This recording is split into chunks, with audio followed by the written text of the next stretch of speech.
And like she said, I was rookie of the year. Not only that, but I was also top agent in Anchorage, surprisingly. So I was like, oh, take it back. Okay. I was top 300 for Alaska. So it's not, I hustled and bustled and I did all the things that Ignite taught me. And I didn't tweak the system. I didn't change the system. I didn't, do whatever. I literally followed what was given. And yeah, it gave me the success that I had last year. And I'm fully grateful for Brian being my coach and Ignite, the program itself. So I believe in this program. Hence why I said, yes, I will teach a class for it. All right, so today we're going to be covering your market.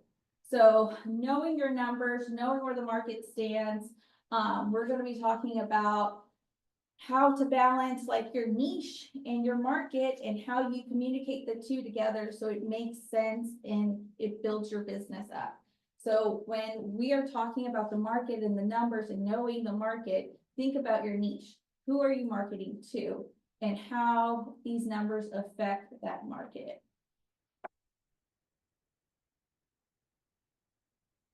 No.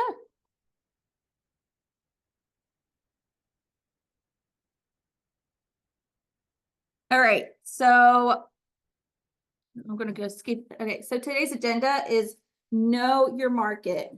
And then we're gonna build the expertise, utilize resources, and then we'll have a recap and then daily successes.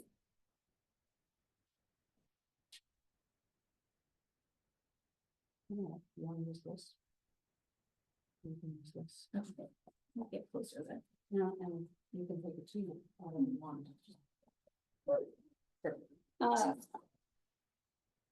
All right, so,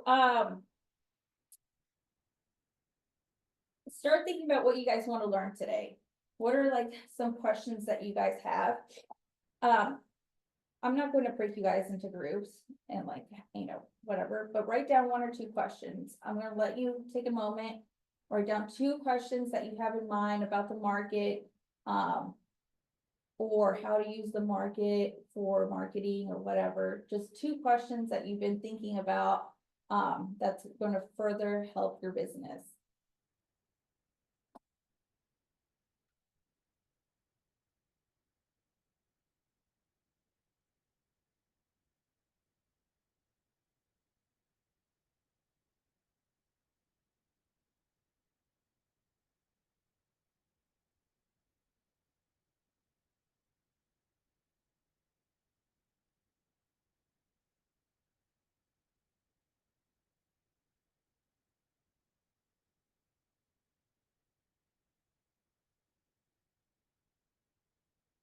Does anybody want to share one of their questions?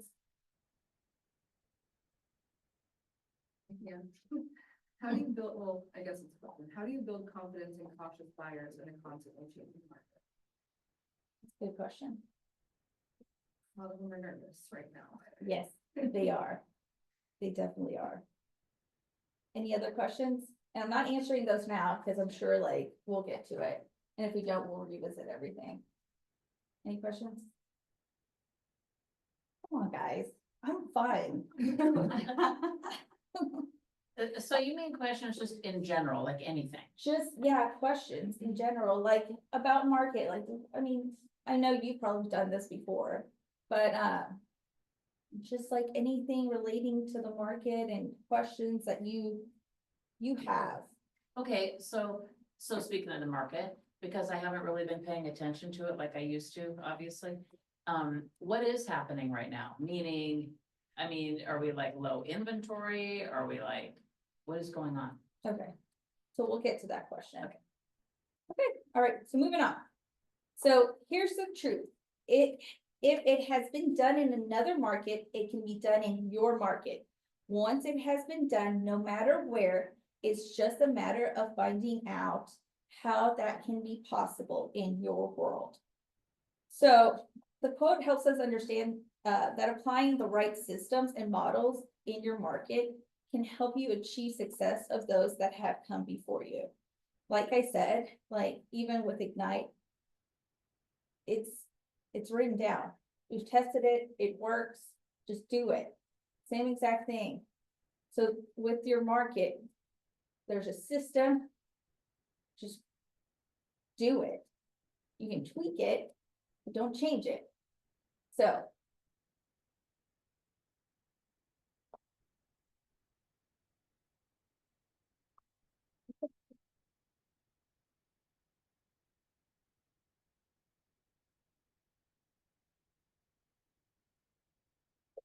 So let's go ahead and think about like being a real estate expert. It's all about knowing your market and connecting the market. So you have two buckets. You have your macro level and your micro level. Does anybody know what a macro level is when it comes to knowing your market? By chance, it's all about like your city, understanding your city, understanding the state, understanding like what's going on in the area. At a micro level, you're looking at the neighborhoods itself. So what does this neighborhood look like versus this neighborhood? Am I going to sustain this much equity in this neighborhood versus this other neighborhood? So you're kind of comparing both these two buckets when you're thinking about the market. Same exact thing as your niche. You've got to think, okay, how does this affect my niche? So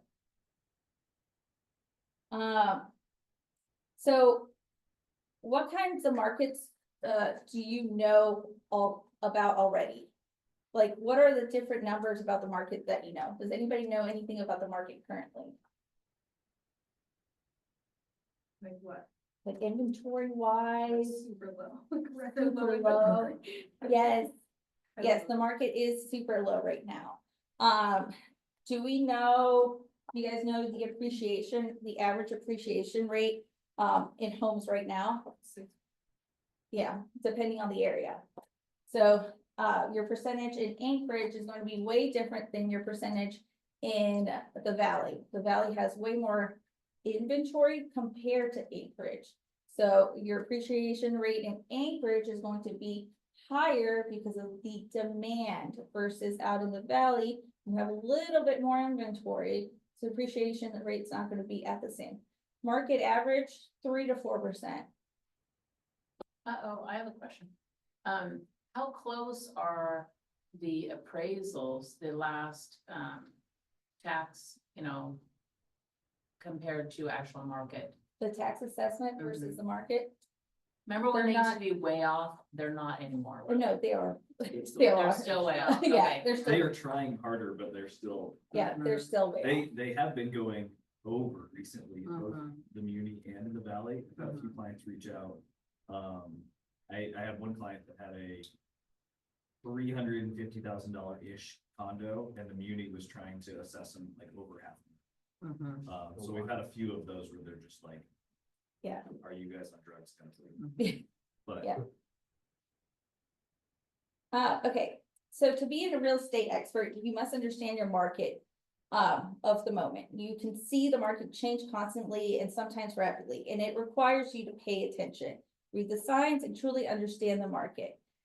This is the only way for you to become an expert and to actually give your clients like good advice. So for me, my niche is the military market. I'm not going to put a family out in the middle of nowhere, Wasilla, knowing that they're not going to be able to gain the amount of appreciation to make it make sense in 3 years. Does that make sense? So that is why you need to be in tune with your market.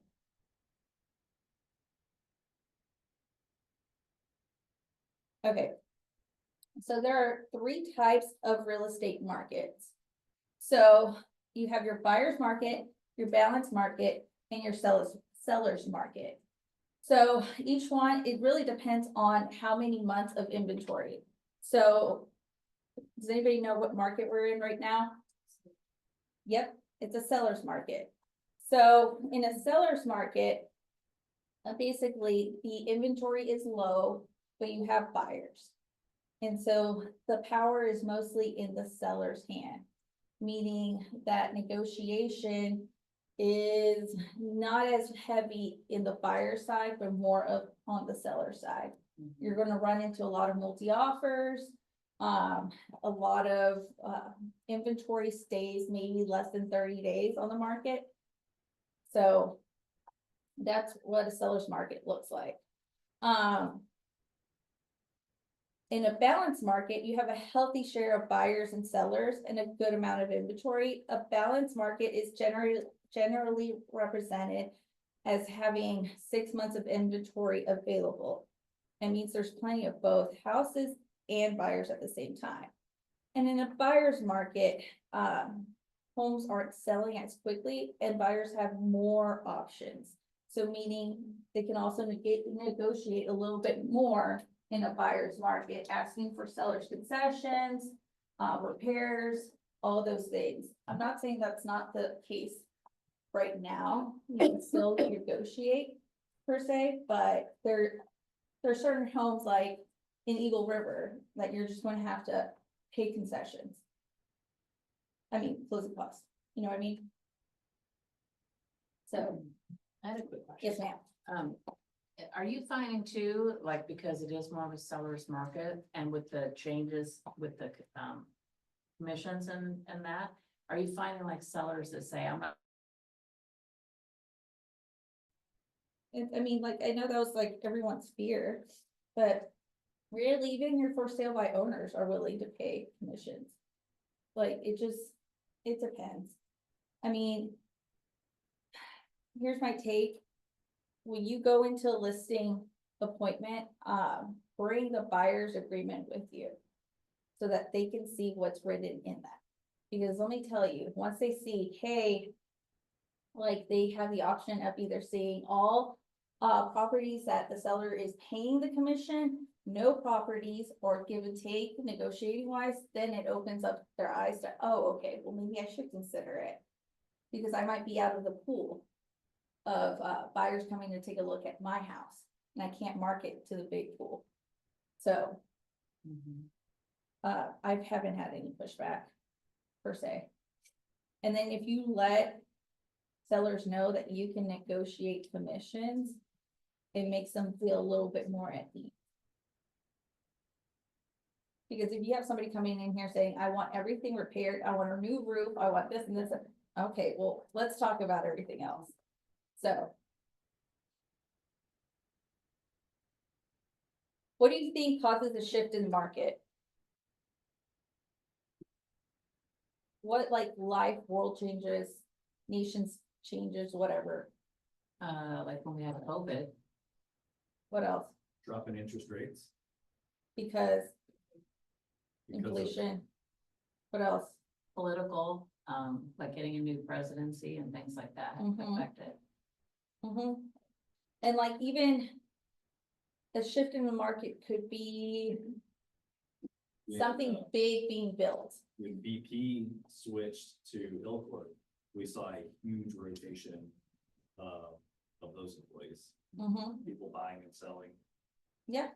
Yep. Yeah, so changes like that. How can knowing your market help you prepare for any of the shifts? You can educate your buyers or sellers more.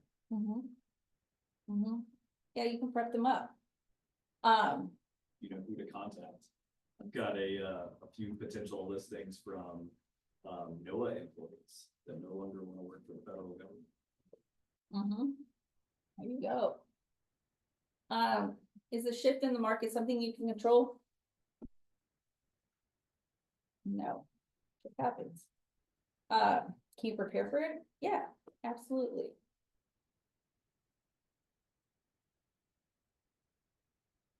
Okay. As mentioned, inventory.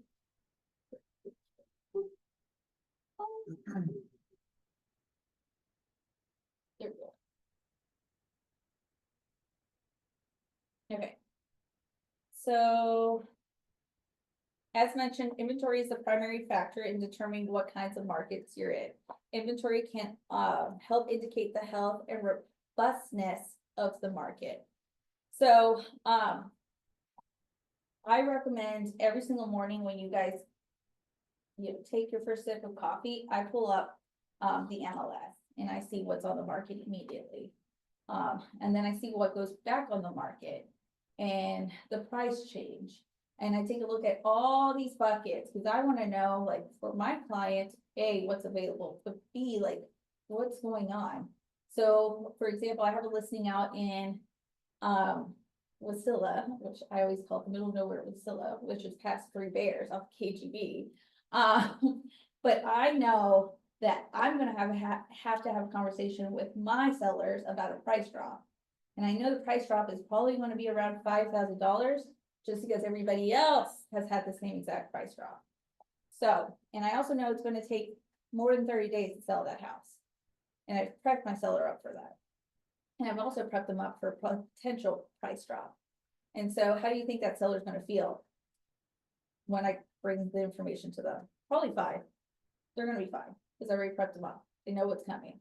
So that's all about knowing your market. So when you, so check the MLS, be familiar with the price drops, especially when you start getting clients and you know what buckets or what cities they're looking into, like start getting familiar with the neighborhoods and, the median, price of homes.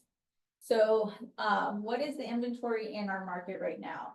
So in Anchorage, you're looking at 223, in Matsu Valley, you're looking at 301. What is the average number of days on the market? Anchorage, you're looking at 64, in Matsu, you're looking at 90. What is the average price a home in your market sells for? So in Anchorage, you're looking at around 500,000, and in Matsu, you're looking around 450,000, let's just round up. And then, based on the inventory, what type of real estate market are you in? Sellers, yay! Okay. Let's see. So if you guys want to take a few moments and get on Flex, does everybody have access to Flex? Okay, get on Flex. And then at the same time, pull up, alaskarealestate.com and log in that way too. I'm pretty sure it's the same login. I don't know. I just have everything saved on my last. Go, go, go. And on the MLS, just pull up like the hot sheet and take a look what's on the inventory, on the market right now. And then when you go to alaskarealestate.com, there's a couple options. I gotta pull it up on my end so I can take a look at it with you guys I too. think the hot sheet has to be set up if you haven't already programmed that. Otherwise, it won't pull anything. Mhm. So you have to pick your So you filter it. your Do you guys- regions and your type, your residential layouts, commercial, whatever. That too, correct. in order for that sheet to populate.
So I'm a nerd and I like to print out numbers when I go on, well, actually, take a sense of my client too. If I have an over analytical client, I'm gonna bring numbers because him and I were probably gonna butt heads because he's not gonna listen to me, quite frankly. So I bring those numbers because I don't want to hear it. So, what I do is I like to bring the supply and demand report. Which kind of looks like this, and you get this from alaskarealestate.com. And essentially you can pull whatever town, so whatever town we're looking for. Right now I have Eagle River up because everybody and their mother wants to live in Eagle River. So, at least with my niche. And so I have Eagle River up. And what I like to show them is this little box right here. And it is the part where it says residential sales the last 6 months. I show them what the, where we are at with the market when it comes to putting in an offer. So the conversation is, what should I offer for this house? You can tell them A, B, C, D, E, F, G. In the end, like, they tell you what they want. At least it's a two-way conversation with my buyers. But with them, like, for example, I have somebody, I'll tell them, like, this is what I think the offer should look like. And then they'll come and like throw something completely opposite, like asking under on a house that's been on the market for 3 days. No, this is why I bring this up. Because right now, the original list price on average is $495 in Eagle River. And then even when they have to drop their price down by a smidge at like an average of $488, 99% of sellers are still getting their asking price. So you can tell your buyer at that point, hey, we're going to have to come in at asking price. We can ask for concessions on the back end if you want to, and start that route. But coming in under asking is only going to insult the seller at this rate. And based on market, this is where we're at right now because of our inventory. So that's what that conversation sounds like. And that's why I bring these numbers. So I don't have, so he doesn't think I'm giving him fluff. The numbers are here. The numbers don't lie. So that's why I wanted you guys to explore both, because you will use these, especially when you're doing a listing appointment as well. You want to prep the sellers up too. You don't want them to take a low ball offer. That's not where the market's at. So educate your clients. All right, the second aspect is interest rate and lender regulations. So interest rates and lender regulations play important roles in the status of the market. As interest rates rise, the buying power starts to dip because affordability decreases, which is the pickle that we're in right now. Does anybody know where interest rates are right now? Depending on the loan, of course, but like for VA, we're at 6.7. Yeah, you can buy down your rate, but I don't know if I would recommend that to a buyer when there's a potential that our interest rates will go down. So food for thought on that one. So also, has everybody met like some lenders, kind of like having partnership with them? I mean, eventually, like, interview a couple and see who you vibe with. I highly recommend getting with one, especially being new, that will teach you things. I am forever grateful for my 2 lenders that I use, because I'll have a conversation. Okay, how much does that cost to buy down the rate? Okay, why does it cost that much and didn't cost last week? Everything, there's a different cost to everything. Everything changes. They'll give me a heads up. They'll shoot me a text and be like, hey, this is where the market's at right now. Yada, yada. We'll work together to build an offer. They'll let me know how much wiggle room I have to play. I'm not going to throw a buyer who doesn't have enough closing costs into the flames of multi-offer. That's just a mess right there. That's me doing too many offers now, because they just don't have a chance if we can't cover closing costs. So you kind of have to have that conversation on what neighborhoods we're looking at too. Um.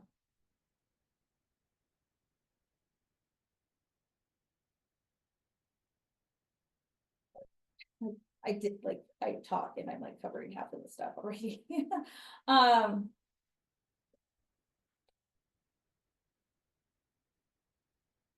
Okay. Okay, economic factors. Economic factors play an important role in the agent's understanding of the market. So, for example, rising unemployment rates could mean that the market is changing, but one factor alone doesn't indicate a radical change. Shifts can be good and bad, so always be on the lookout for how the numbers in your market are changing and what these changes mean on a micro and macro level. So, I mean, I would love to have a recession. Why is that? Interest rates start dropping. I would love that, please. I need that. But keep in mind too, that once those people that bought and were smart and bought now, they're gonna be refinancing. And so, for example, we're probably going to still be in the pickle of having low inventory for a really long time. Just because 2.5, like, that's never coming back. So just keep that in mind when you're talking to buyers. And then our job is not to be a research scientist. Our job is to use these numbers to help us have educational conversations. We're realtors, so we're supposed to be the experts of the market, and we're supposed to guide our buyers, whether they want to listen to us or not. But we're supposed to guide them the best we can. And as long as you have clients that ask questions about your market, and the job of knowing the numbers and adjusting the market never ends. So, I mean, you can talk to, I'm gonna say Brian Sharon, just because he's been, what, a realtor for almost 30 years, but he's seen it all. He's seen it all. I mean, there's realtors that talk about the market in 2008. Did you know we have the same exact inventory as that big crash right now, comparable? So that was like mind blowing to me. I was like, oh, well, if I did good this year, then, and it's compared to 2008, I'll survive in this market. I'll survive in this job. So, yeah.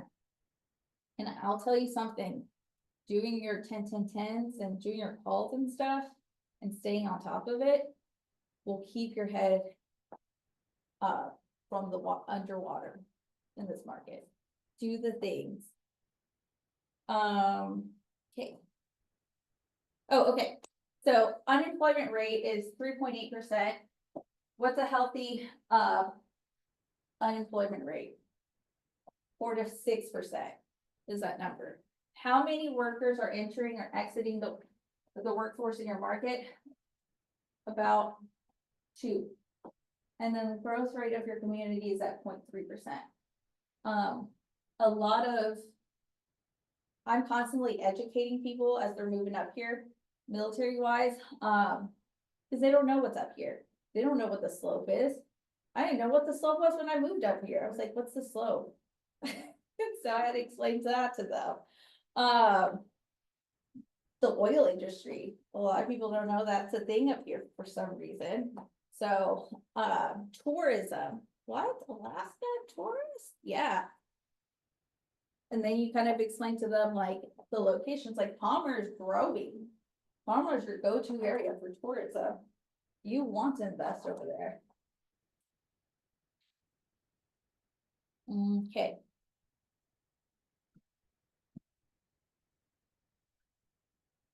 Okay, so micro levels now. Market factors to investigate, neighborhood numbers. So you want to know, as you begin looking at homes in certain neighborhoods and having open houses, start getting into a good practice of being familiar with the statistics and the numbers and like, how much a house is on average in that neighborhood. You'll walk into some homes when you're showing and you're kind of like, this price sounds off, like, why is this so high? Probably because the seller wanted to sell it for extremely, like an extreme amount or whatever. But your job is not to make your buyer pay more if they don't have to. So knowing what the neighborhood looks like in general is important. There's also factors that affect the equity of your home. So what's around that neighborhood? Be familiar with that.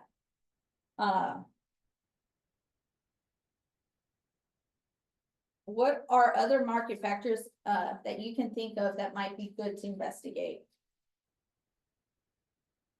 So when you're going to.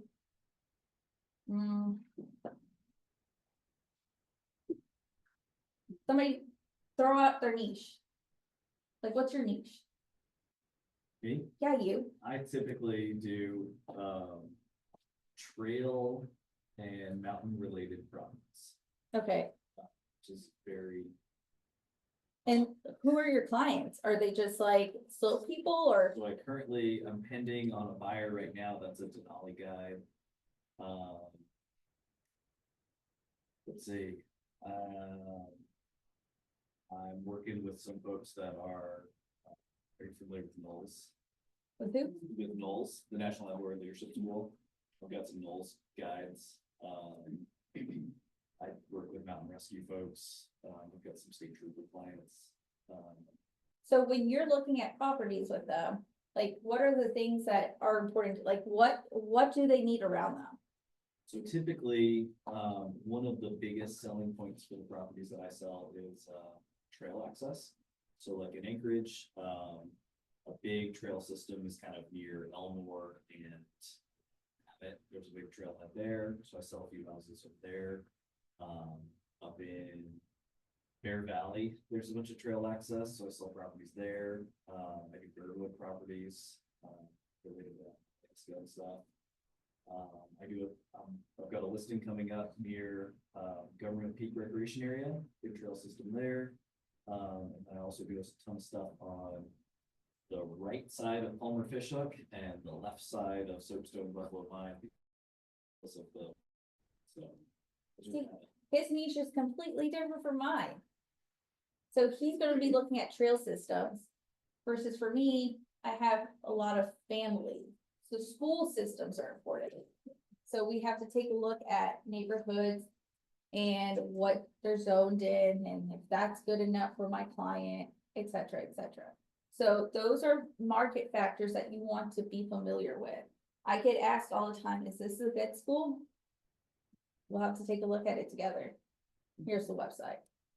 So, yeah, you gotta be careful what you say with that too. yeah, you do. So, and then also it really depends on what's important for them, for their kids' education too. They could want a STEM school. That's over there, Mockatons or whatever, however, there's two ways of pronouncing it, but I call it Mockatons. That's a STEM school. And so a lot of, Interesting note on schools in the valley. You can petition to go to any of the schools in the valley. They just won't pick you up by school bus. So if somebody does really want to go to a specific school, they don't necessarily have to buy in that school district, and the parents can still petition their own. The exception of charter schools, which are lottery system, and those are tricky to get into, but those also are not region specific. So schools are a big question. Anchorage is pretty similar. They have a lottery system bigger than the schools outside of it. So it's not a lottery for the traditional schools. Right. In the valleys, so. you're talking about like open enrollment type of thing. Open and, yeah, so Yeah. like if you wanted to go to Finger Lake Elementary, but you lived in the Mactan neighborhood, you can switch. If somebody's in love with a certain region, but not the school district. And like, there could be like a top 10 school, but that might not be a good fit for your buyer because they want their kid to go to X, Y, Z. So, I mean, knowing the different schools and being familiar will help guide you to help your client figure out what neighborhood, what city they want to live in. Do we talk about crime rates and stuff with our clients? No, Oh, yeah, that's right. Yeah. So that's for them to figure it out. or sex offenders. Yeah, that's for them to figure it out. So really, I just say, hey, why don't you take a look? There's these two websites, here's the links. And leave it at that. Like, you can't be talking about anything. So, Meaning you don't do the research for them, mhm, and so just for the people who are new. You don't do the research for them, you always point them towards that, and it is an option. Those websites are listed in the purchase and sales agreement, so. It's always good practice, just stay off the site, mhm. just point them in them. Any ahas as of now?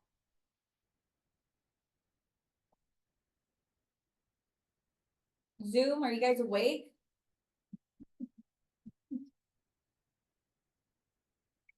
Good, everyone fell asleep. Awesome. All right, do you guys want to keep going? Anybody have to go potty?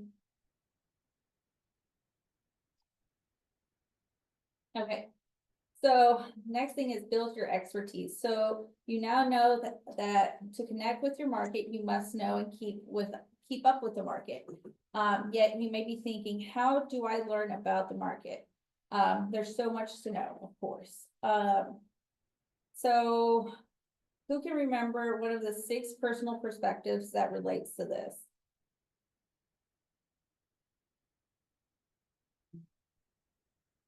One.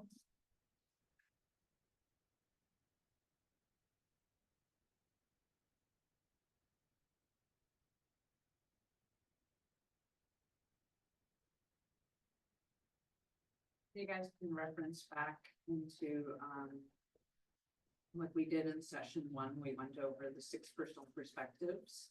And so you can turn back into session 1 and you'll see them listed. And so I'll just go over it real quick, just to give you guys a refresher. Commit to self-mastery, commit to the 80-20 principle, move from E to P. Make being learning based the foundation of your action plan. And number 5 is remove your limiting beliefs. And number 6 is be accountable. So which one of those do you feel applies to what Helen is? Self-mastery. Learning based on the foundation of your action plan. So, self-mastery.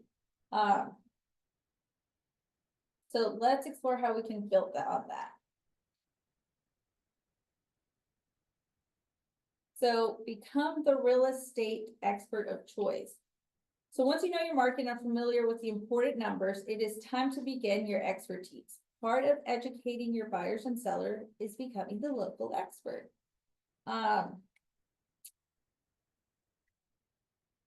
So like I've talked about before, understanding, interpreting the numbers, I go to, AlaskaRealEstate.com and I literally use those numbers to show people where we're at. Create some urgency as well, like, hey guys, like, there's not that much inventory from this date to this date, or hey, this is the appreciation that we've seen year over year, this is where we're at, and I show them these numbers.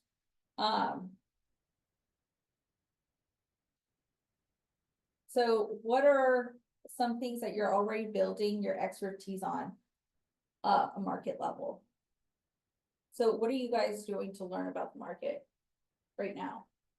And it doesn't have to be like numbers based, it could be like, oh, reading up on Ski Talk and what that's gonna look like in a couple of years or whatever. So anybody doing anything specific for their business to learn about the market? I check in with my broker a lot. I'm down in Homer, and so it feels like it's often different than what's going on up north. So that's something that I do that's really helpful. And how so? Can you elaborate a little bit more? Yeah, like I think listening to you guys kind of talking about being a buyer, a seller's market right now, I feel like we have a lot of inventory down here and no buyers. So it's, it's just a little bit different. And so that's something we'll kind of chat about. Just like, how are things going? Have you had a lot of buyers? Like, oh, everybody's like, kind of camping out or sleeping right now. So just getting the kind of daily or weekly check-in on kind of the pulse of the Homer market.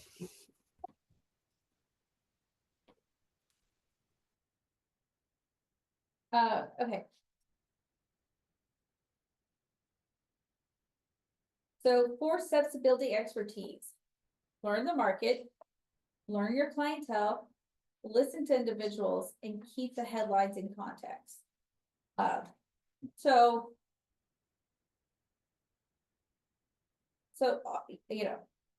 obviously, like I said, learn your niche, know them, build your niche, and then make sure that you are marketing to them according to your niche. So I'm not gonna be talking about trails with half of my buyers because they care more about family and if they're able to sell that house in 3 years. So.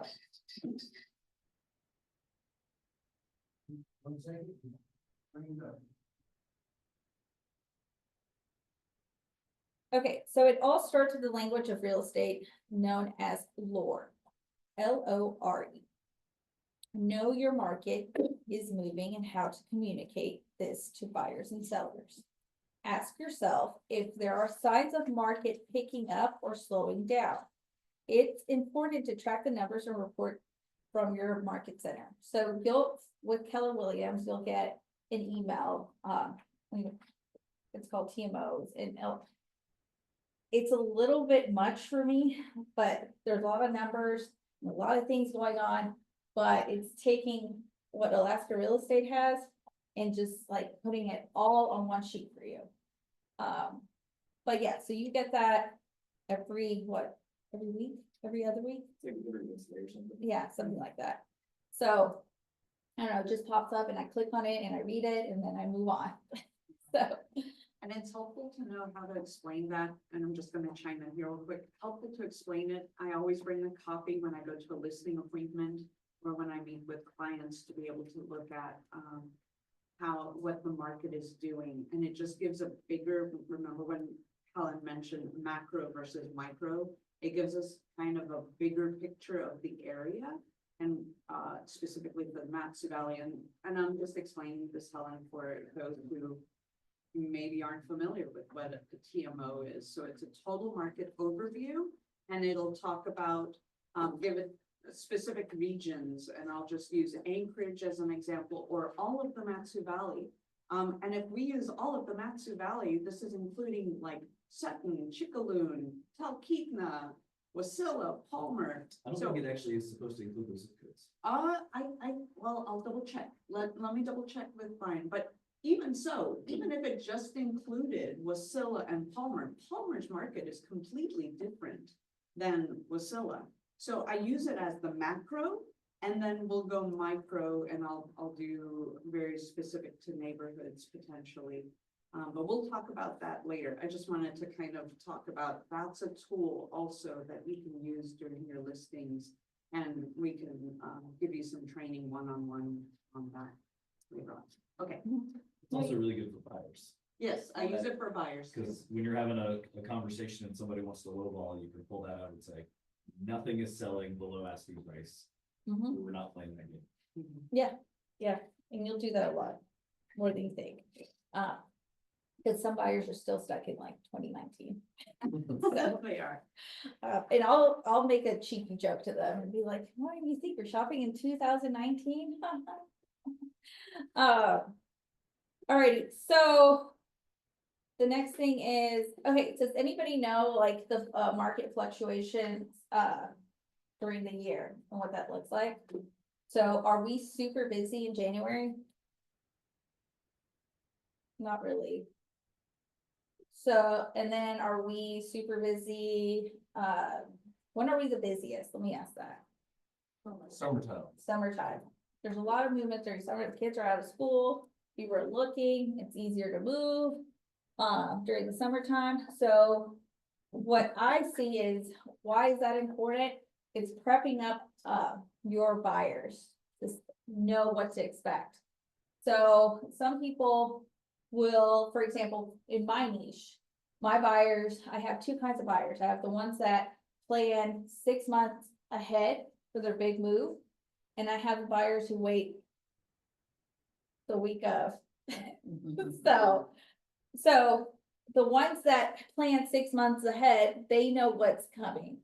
Okay, and so the conversation with them is, hey, do you want me to do virtual tours for you and make sure we get you a house by the time you arrive? Or do you guys want to get here and shop then? And so we'll look at both buckets, and really it depends when they arrive. If I know they're going to get here in April, the conversation is gonna sound like, okay, just be prepared. That is the beginning of PCS season. So that means you're going to have a lot of people shopping, and with our low inventory, it's going to be multi-offer. So it could takes 30 to, well, it takes 45 days to close on a house. Well, if you get a good lender, 30 days. But I was gonna say, like, prepping them up, like, hey, make sure that you have temporary housing for 4 weeks. If you're gonna get here and we're gonna go shopping, and it's hot season and we're gonna face a lot of multi-offers. But if someone is PCSing in October, November, that's not gonna be the same conversation. The conversation is gonna sound like, okay, we already don't have that much inventory, and it's gonna be a little bit less.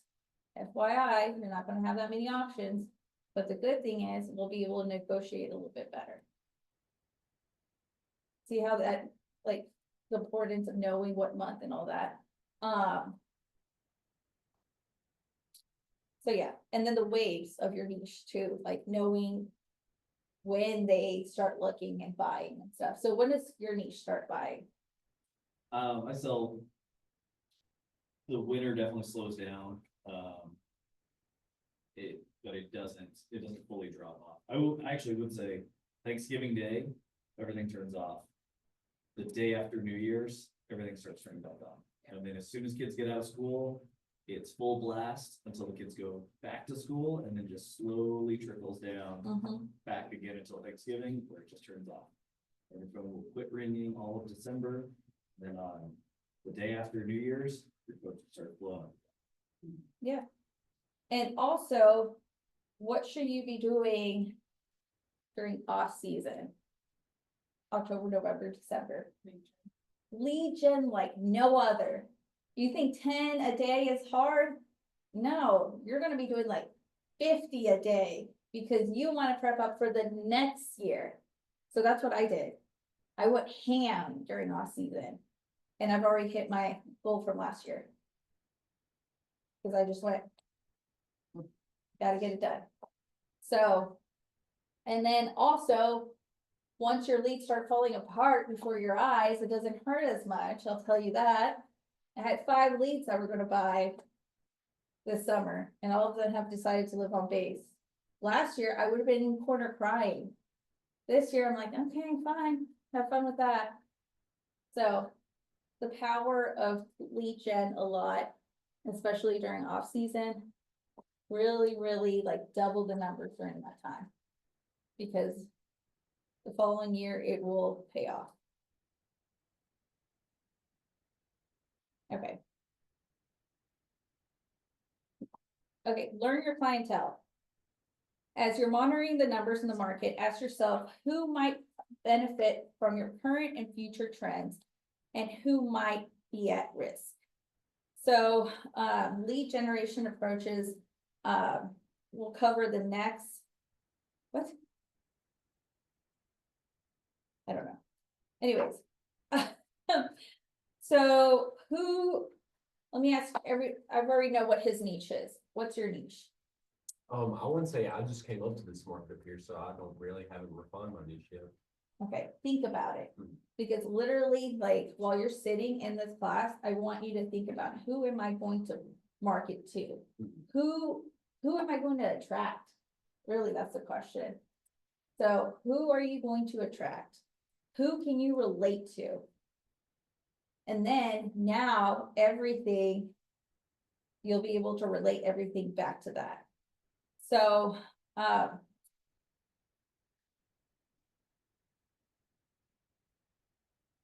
okay, so also knowing your niche and the objections. So for me, my niche will always dangle that they're gonna live on base. That's their objection. Or they're not going to retire, or they're not gonna buy their first house until they retire. So I actually have a class that I teach with my lender about equity. And the gains of equity in the long run.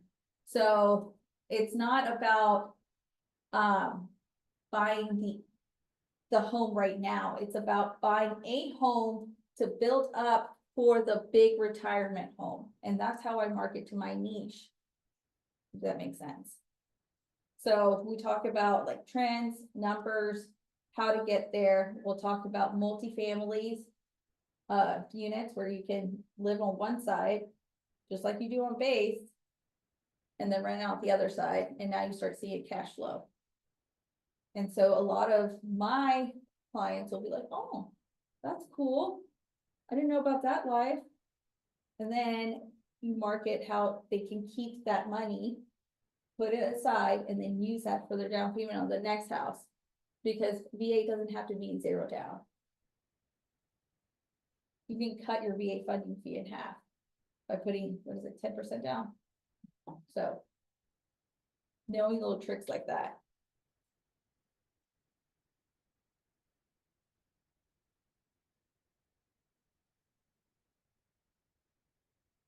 Okay, so now you can benefit from the changes you're noticing in your market numbers. Keep this in mind when it comes to lead generation and lead follow-up. And that will cover, be covered in the next sections of this course. I will also say, like knowing the traffic and how it goes and prepping up your buyer is really going to make you a successful realtor. And people are really going to trust you because you prep them up. So right now, the conversations that I have with buyers is, I would start looking now and buying now. Who cares about the interest rates? Like, swallow the pill for a year. I'm gonna tell you, because next year, when that interest rate comes down to, I don't know, 5.99, everyone's going to like freak out and start buying. Guess what? That house now goes up in price because we're still gonna have low inventory. Right? So you're paying the same amount that you paid last year. But guess what? You get to refinance. Joey next door waited too long.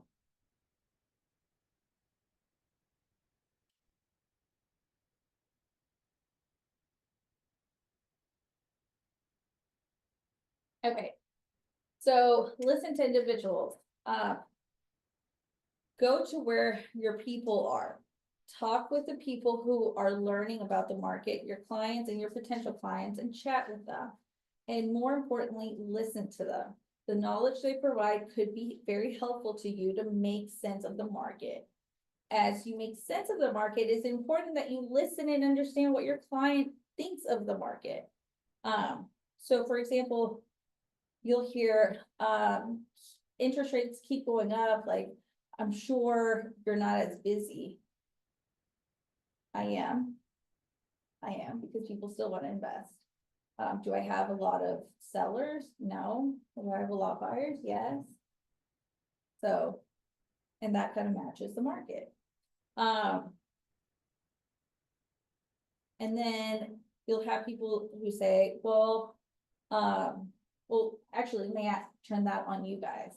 Like, what are things your friends say about the market currently? Interest rate talk. A lot of interest rate talk. What else? Do you have a lot of your neighbors wanting to sell their houses right now? No. Like, what do you say to these people? What's the conversation like? No, don't be shy. It's me. I'm not good to ask that because I've been hiding that I'm a roofer. Because I wasn't ready to go back to work. Yeah, but I mean, like, you can hear, like, if I go to janitors, I can hear the traditional old man on the other side talk about the market, economy, or whatever. So those are conversations that you could like follow and listen, and you'll have your friends say like, oh, or for example, my niche, oh, we don't wanna buy with these interest rates, like we can't afford it. Okay, so then we take a look at it like, okay, what does that look like for you guys in the future? What does that look like for you guys right now? You know what a multifamily is, you know what how that looks like. We have those conversations. A lot of them don't know. There's also, what's another one that I was here? I'm actually blank myself today. I don't know. Anyways, Don't you think it's super positive though, as far as like, you can take it to the angle of, since we had a change politically, you know, you're already starting to see some things economically, you know, even though it may not be sudden, you know, things shifting, gas. Okay, stuff like that. Little by little, you're seeing that, and I used to come from that angle when I did a lot of real estate, just saying, you know, always coming from a positive standpoint without lying to them. Because it is true, you know, as far as you're gonna see it, like you said, you're gonna see it drop at some point. yes, So in the interest rate discussion, a lot of people I hear are worried that it will go up. And so now it's a great time to buy because of that.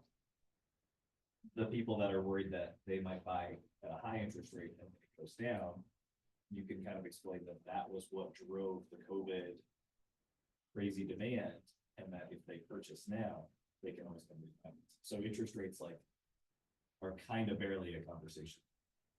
Because owning real estate's always, I mean, you can map it since back to the 30s or 40s, and it always goes up. yeah, and like honestly, right now. Your interest rates are like this. And- All over the place. And another thing I always used to throw out there, I did some of my best real estate buying and selling during COVID. Right in the heart of COVID. I still don't even understand it. But it was like appraisers saying, there's no way that that's gonna appraise for that or whatever, and it would happen. Or, so I don't know, I'm funny like that. I don't, it's up and down, like you said. I don't wanna say it doesn't matter because it does, but everything shifts so quickly.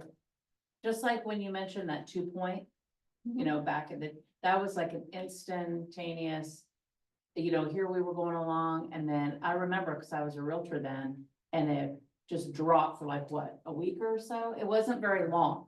And then all the people rushed to get in there and refi. So it's just, it's a continuum of that, so. So for me, I had one client one time. They were hesitant to buy a house. Because grandma mentioned the crash of 2008 to them. And my response was, okay, just keep the house until the economy changes and everything gets better again. There's no reason why that should affect you. You'll find a renter. Not everybody can buy. And that's the thing I keep saying over and over again. Not everyone can buy. You'll find too in Alaska. I thought you were gonna say something else, the crash of the 80s.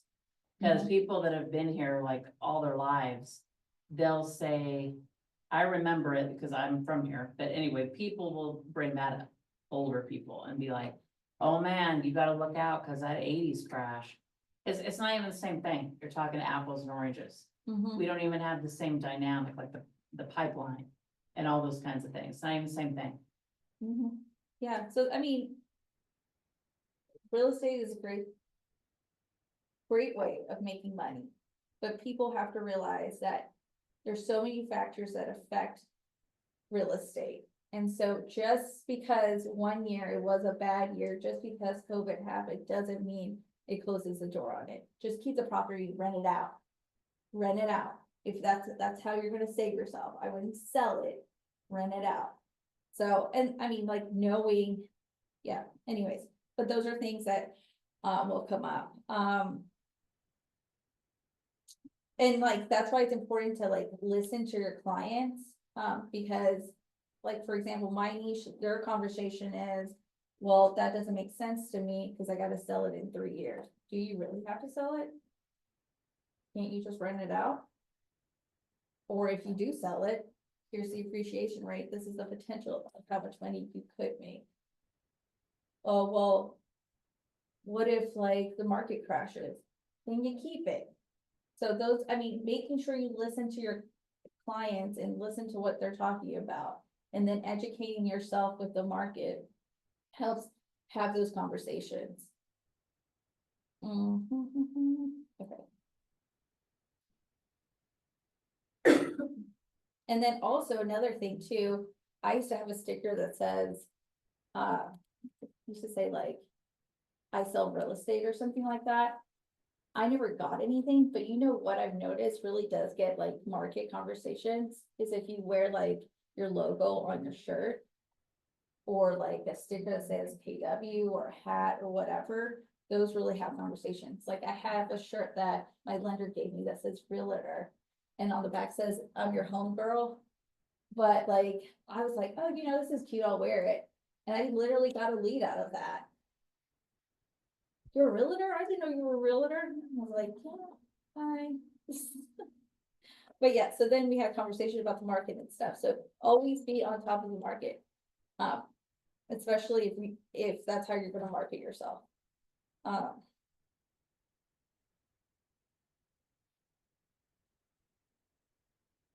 Keep the headlines in context. So as you learn about the market and your clientele, be aware that headlines can be persuasive. Everything on the news is like amplified 1,000. So that's why a lot of these clients that I have like go into panic mode. No, market's gonna crash. How so? Tell me. And then they can't. So, yeah, so just be prepared to, you know, face objections from those headlines. Okay. Where do you guys suspect that buyers and sellers get their information from? Pretty Zillow, obvious. Zillow, True. Definitely Zillow. Zillow kills me, man. Like, and then like the number of days on the market, now they have this like little piece that says like how, what a competitive offer would look like and the number, and I'm just like, smack that out of their hands. I don't wanna see that.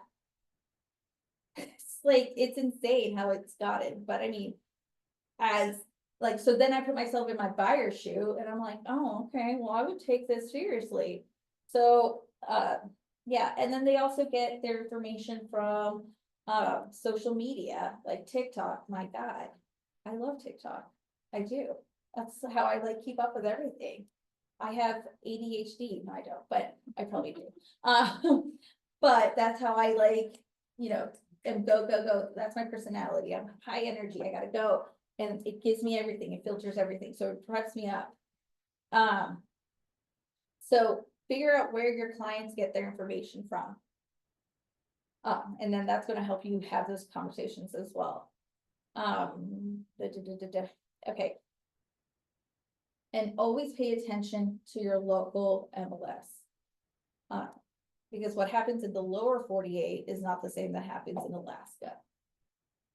So there was, for me, for example, I had some clients that were contingent of the sale of their property. And I couldn't, like, it just kind of like made me a little bit impatient to know that a home in Arizona takes way longer to sell than a home in Alaska. So that's also going to affect the buying and selling of your niche. So, I mean, if your niche is all in Alaska, good for you. Mine's not. If you are dealing with a lot of like investors, that's a different story too. So. Can I ask you something? Where can we get a little KW pen? That's a good idea. There's the marketplace, whatever on, KW command, if you click on the second tab, it takes you to marketplace, and then there's like another tab for shopping. There's a bunch of merchandise there that you can get. Also, if you go to like your local embroidery shop here, they can get your, team or whatever on there too with KW at the bottom. And it's not that expensive. Cause I was thinking, you know, where I work, I'm not really supposed to be pushing, you know, my business. But if I have a little pin on, Mhm. yeah. Yeah. Instead of the actual realtor pin. Oh, yeah. Oh, yeah. All right, ahas, anyone? Zoom, checking in on you guys. Are you alive? Amen. I'm alive. Okay, yes. Any ahas?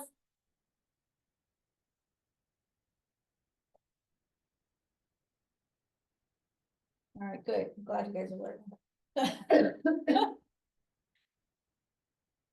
Okay, so now you know how to build your expertise and your knowledge in the market. Does anybody need a break? Or can I keep going?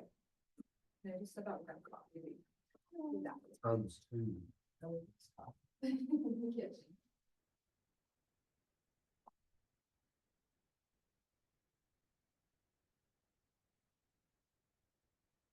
Okay, is everybody have KW command and like the KW app downloaded? All right, if you can't, go ahead and do that.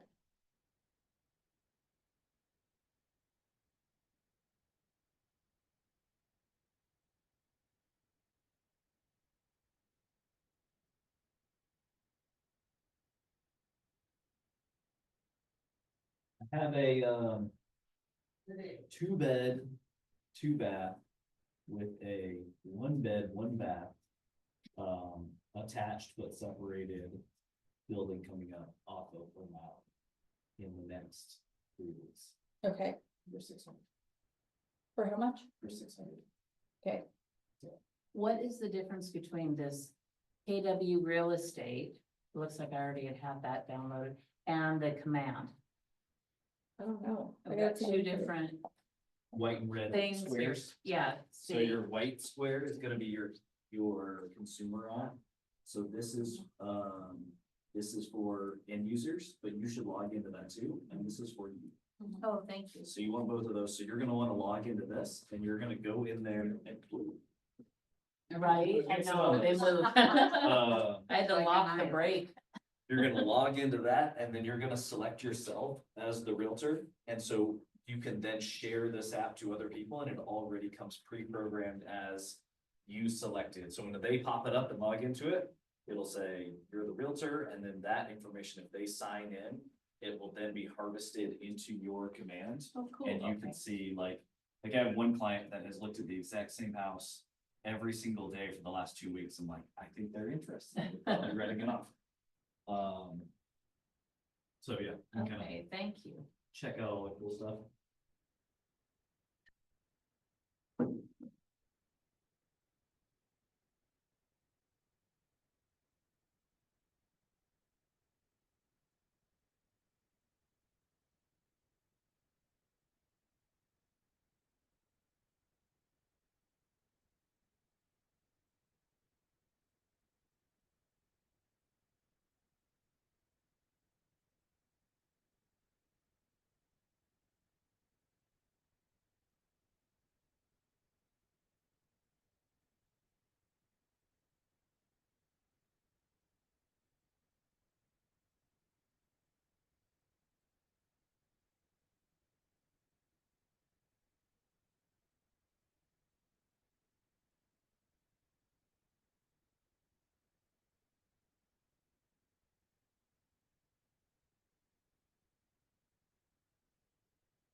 People from Ethanol was interested in sponsoring lunch. Mhm. Okay, does she work out of, where does she work out of? She lives in Wasilla. Oh, she lives in the city. Okay.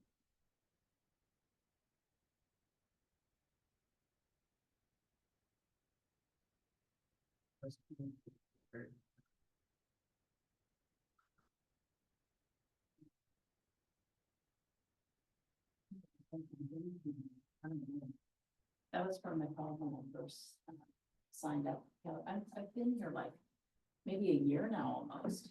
And I kept on trying to, you know, the guy Scott, who used to be the teacher person or whatever. And I had all these emails back and forth. I'm like, or calling him or whatever. I'm like, I don't even think I have my steps set up. I don't think I have anything. And then I never heard. So I just, I don't even know. We will work on that. Okay, because it's asking me to enter my command login credit. I have no idea. Okay, I'm gonna keep going, yeah, all right, so. So with KW Command.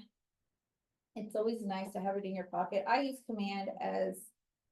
You know, to log in all my leads and everything. I know other people use other programs, but honestly. It cuts my cost. So we're using Command. Command gives you additional options like smart plans that you can do from, and all the other, creative ways of trying to market to your, clients. I also use Canva to make a lot of my, newsletters too, that I shoot out through Command. So, and then the KW app, the thing I like about it is that it loops me in as to what my buyers are looking at.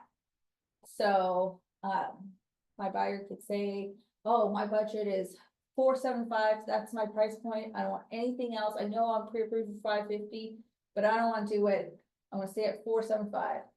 But he's looking at a bunch of 525 homes, then I know, okay, well, there is wiggle room to play. And so, you'll have buyers who are adamant about 475, but after going out in the market and taking a look at all their options. Then they're kind of like, okay, maybe I need to increase my price point. So kind of gives you an idea of, what your buyer's looking at too. Have you guys had time to play with it is there like any ahas or cool things that you're like, oh yeah, I'll use that for my business? Are we just talking about certain apps, like in general? Command, We Oh, use the Command. different CRM, so we don't use it Yeah. much at all. but as you're starting your business and not part of a team, and if you're on the team, it might be different. But for those who want to be like solo agents, like stick with Command, it's a big savings, for your first couple years. So I don't know if I would switch, honestly. Is that where we run everything through, like even commission, like our files and Mhm. everything? So you're gonna upload, even if you, don't you, yeah, you guys upload it through Command too, We do yeah. for commission. So, yeah. Mhm. Yeah, so for compliance, you'll do everything through Command. I do a lot of my smart plans, which shoots out, like, for example, if I have an open house, I'll shoot out, thank you so much for joining and coming by my open house. If you have any questions about this property, feel free to contact me, yada, yada. That's a smart plan. Is everything in there as far as like listing presentations and all that kind of Yeah, stuff? you can like do that all too. all those things. You can do your listing presentations through Command too. There's a design center. That you can create all those things through. KT still doing technology, right? I think so. Yeah, so KT usually his QR code is around here, but you can book, any like 101 technology information with him, like he'll teach you how to do certain things on Command. I feel like they keep doing upgrades and like Mhm. making it better and better, right? Yeah, I mean, I don't have any beef with Command. Do you still use like old school, like Flex for CMAs, or do you do through command, or is there something simpler now? CMA's through the Flex, just like the old days. And yeah, you'll have to probably pull more numbers than what they give you and like look for addresses and stuff. I feel like sometimes it gets lost. But yeah.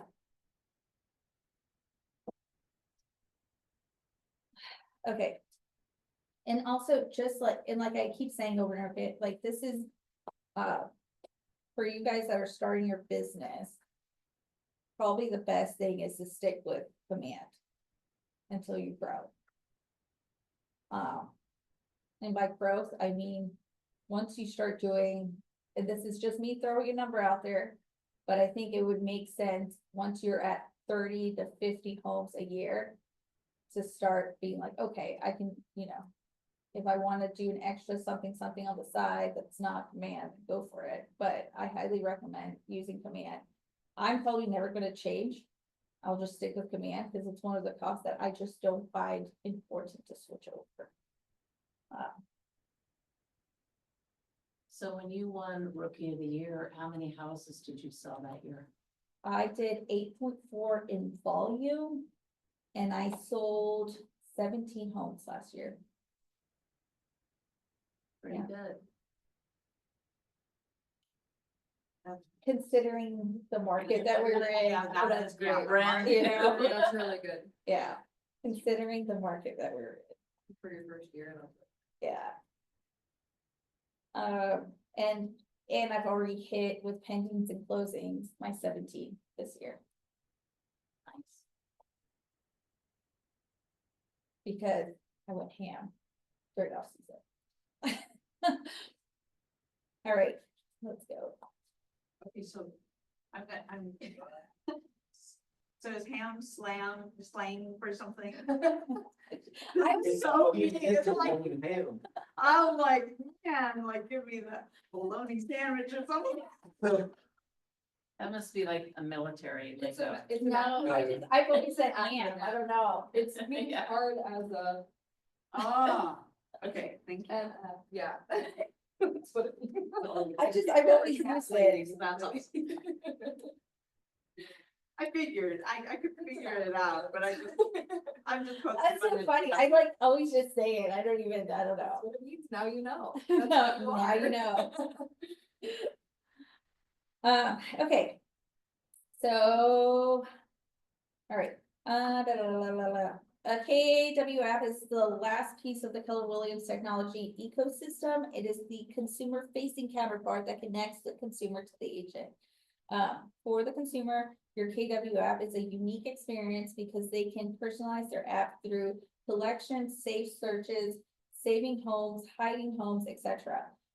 In Command itself, if you go to save searches under your contact, you can set up the email alerts through there.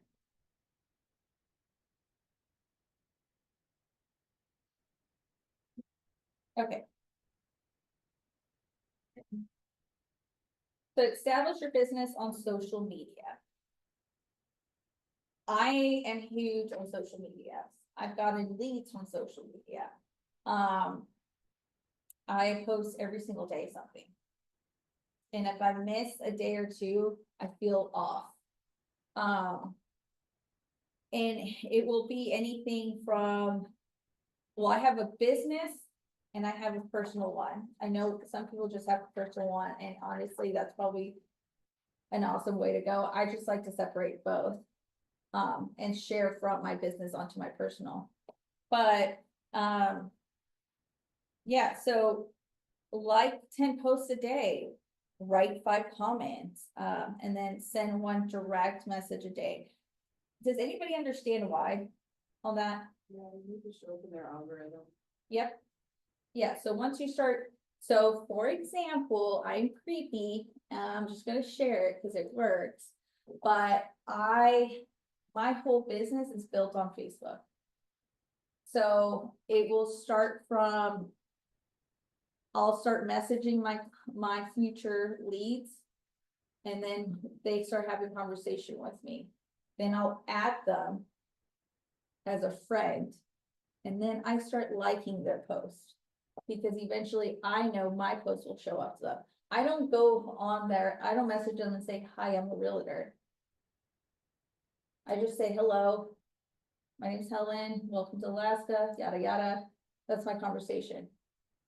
So that's how I start building. So then I get a message, oh, or I'll get a direct message saying, hey, I need a 2-bedroom, yada, yada, yada. And I already know that this person's legit because I've already built a relationship with them and I've added them on Facebook. But I like their posts and I'll comment on their post. So they don't even know you're a realtor yet? Mm-mm. So you just say, hi, I'm Helen, and you're acting like, I mean, so they think you're just like some random person just commenting on their post? No, no, no, no. I built the relationship through direct messaging, so I DM them. I slip into their DMs. And what do you So, say? Like, what are you? so my conversations are just like, hey, I noticed that you joined this group. If you have any questions about the group or Alaska, whatever, happy to help you. This is you running. Oh, that's 'cause it's- Military. Yeah. No? It's on your business page though, right? So they're already interested. Mm-mm. I use my personal Use your personal account. How are you finding these people? through different groups. Various groups. So join a trail group or whatever Yeah. and start just like, Yeah, I'm introducing. trying to clarify, creeping. they're not just completely random people, they're So- people, yeah, but well, they're They in are a group random. setting that is. yeah, They are random They're people, but unknown. you're joining groups that are of interest to you. And Like mine. correct, and then you're reaching out to Yeah. people that are as in they my post. niche. Yeah. Maybe it's something like, hey, I'm new to the area looking for a babysitter. Mhm. And then you can personally direct message them and correct Yeah. them, piecing it up, okay. Yeah, and I say, hey, like, here's a few options, babysitters in the area, yada, yada. I know what it's like to move here and not know anything, yada, yada, yada.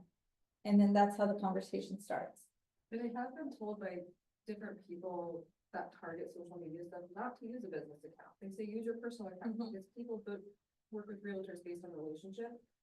They don't care about your business. They care more about your personal life and getting to know you. And then we're sharing, if you do both, share it on your personal, like they're gonna be more attracted to your personal profile than a business.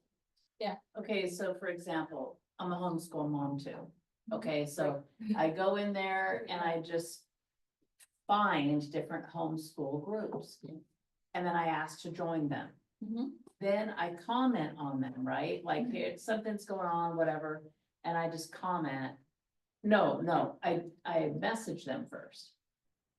You can comment or message, yeah. And then I just say, in my message, I would say what? I would say, hi, I'm Arian. I'm not gonna just come right off with, yeah, I sell real estate, Yeah, don't do that. right? Be a person first, be relatable, be likable, Yeah, and then go from there. Okay. Yeah, and then like, once you start building that rapport, then add them to Facebook. And then you see like they'll post their stuff and you like and you comment and stuff like that. And then in the end, like, they might not buy from you, but then they'll remember that you're a realtor and send you someone. it's really smart. Mhm. And the same exact thing, like, even with an open house.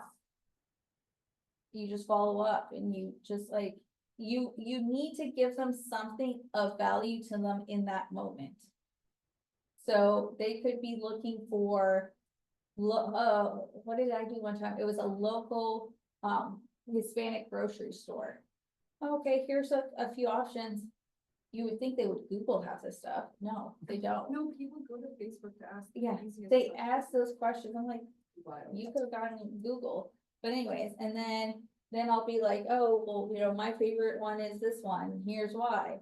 And then the conversation is, oh, okay, what's your favorite recipe? And then you keep going back and forth, and then you can do is say, oh, well, I remember I like made a big potluck dish for one of my clients.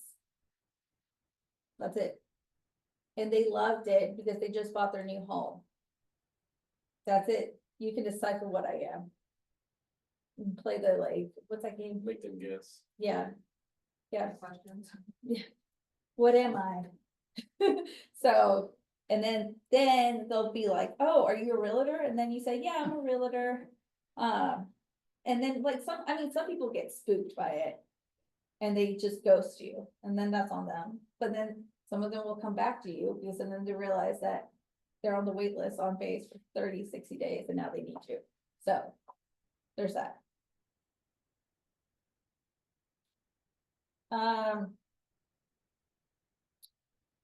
Can I see something else before you move on to, Yeah. Are you big on Instagram? Yeah. Yeah, so my Instagram is both educational and, so, okay. So building your social media personality. So my personality is A, I'm professional, B, I'm educational, and C, I'm cheeky and funny and like whatever. So I will throw in I don't do a bunch of cheeky ones because that takes away from my personality, but I'll throw them in there to get, like, people will start liking it. People that don't really like my posts and just pass them, they see them, but they don't like my posts, they'll like my cheeky ones. And now I'm back on their page. So you're going on there like on Instagram, just doing these like little things, like saying stuff or whatever, and then that's it. Yeah. so- Meaning, I mean, not that's it, but I mean like, but you don't really use it to like, or you did say you use it for education too. Yeah, so like, for example, my first one I did this morning is, if you're PCSing to J-Bear, here are the top 3 towns. And they're the obvious towns, Palmer, Wasilla, Eagle River, but my niche doesn't know that. And so below it, I explain like Eagle River, proximity to base, high demand, that means your equity is going to increase. So that's educational. Palmer, touristic area, yada, yada, like short little clips. Videos count, pictures, videos count. But I'll still post that, I did it under contract yesterday, because, you know, we gotta make sure that I'm actually doing stuff. Because there's some realtors out there that have really nice social media, but I'm gonna tell you right now, they probably have done like 5 a year. So, or here's another one, I put, imagine using your BAH to grow your future wealth. And I put a whole like spiel about it. And then here's my cheeky ones, me dancing, because that's a trend right now. And I like knew some people would like it. I So- want to do one of the assumptions dance. I'd be like, let me tell you about the home buying process, break it down. And then, do it, I'll video to you. Please. And then I'll have open house.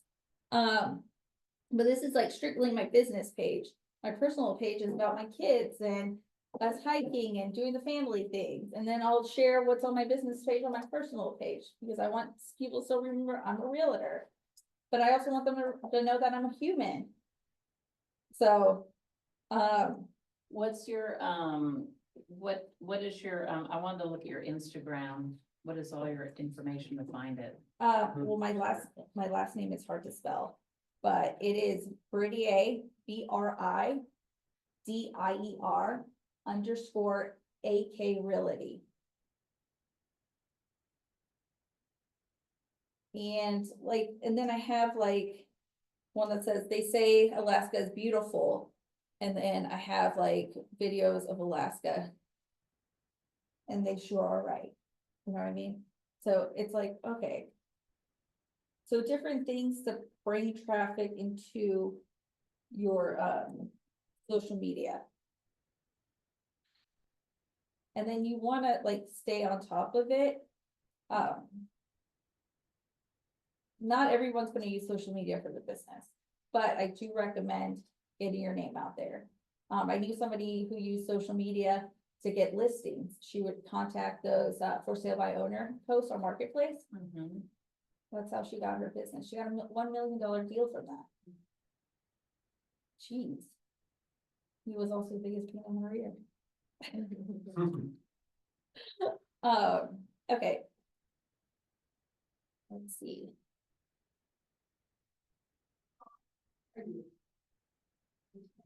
Okay, other enrichments, okay.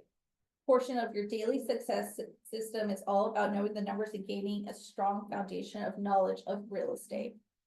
So there's lists. Okay, so you can study the market center report. You can look at homes, do the MLS course, host open houses, you know, read Millionaire. And then what else? So let's brainstorm for a few moments the benefits of physically previewing houses for sale.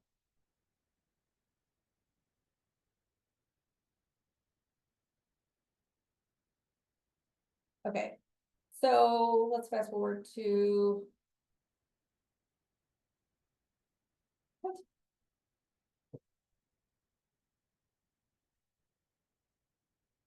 Okay, I think we kind of talked about this already. All right.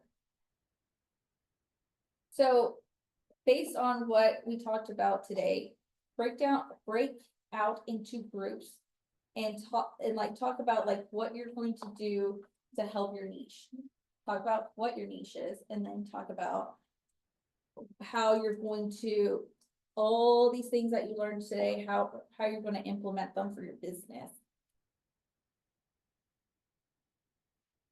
We can do one big group, so. That works too. This works, we can just kind of all talk amongst yourselves, you know? Yes. So,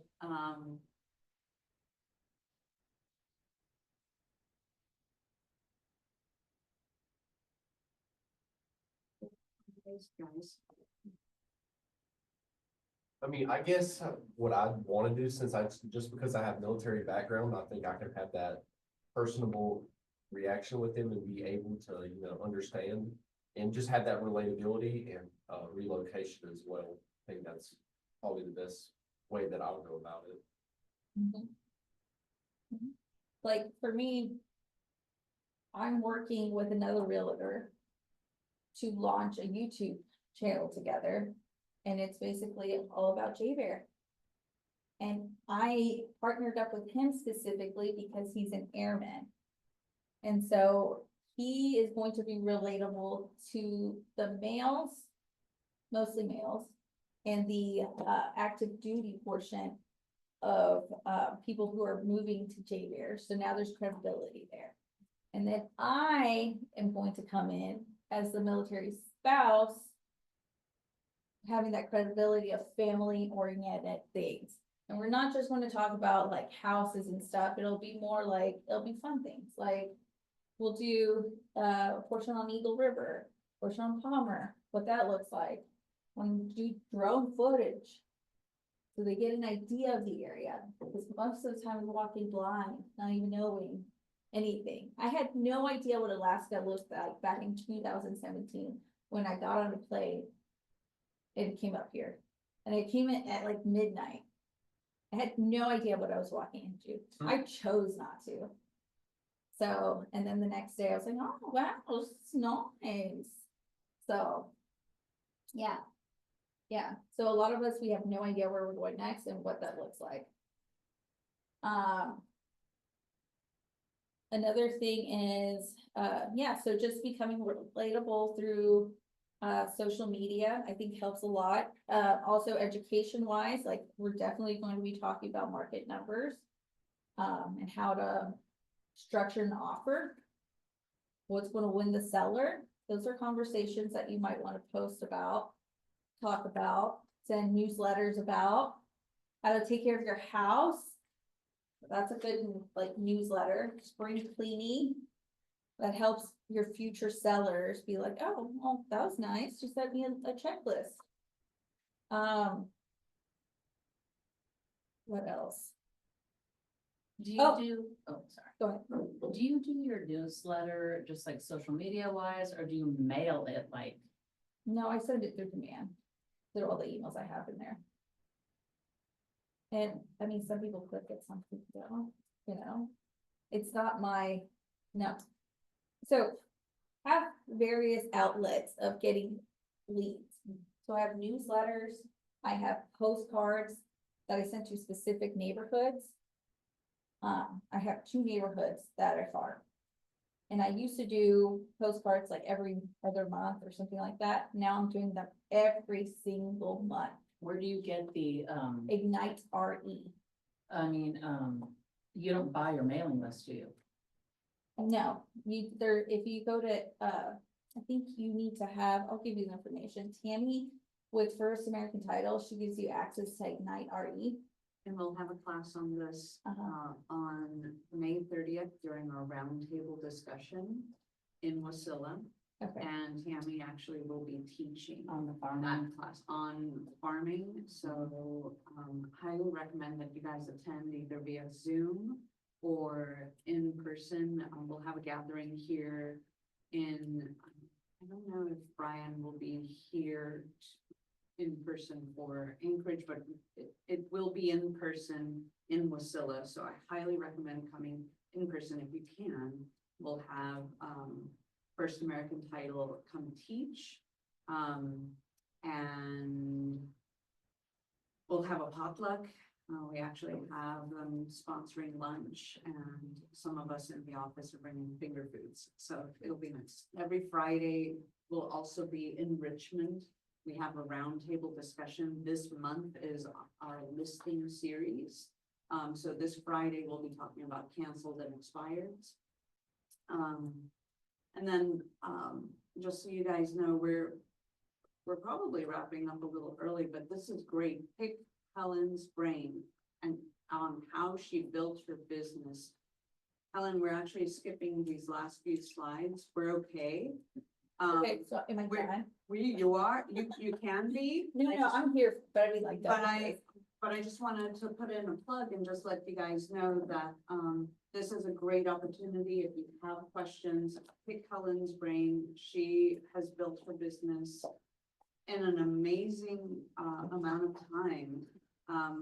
You know, and built relationships. Like, think about it. If you're brand new to the area, know no one, everyone has their leg of their business. So having at least 4 legs of your business.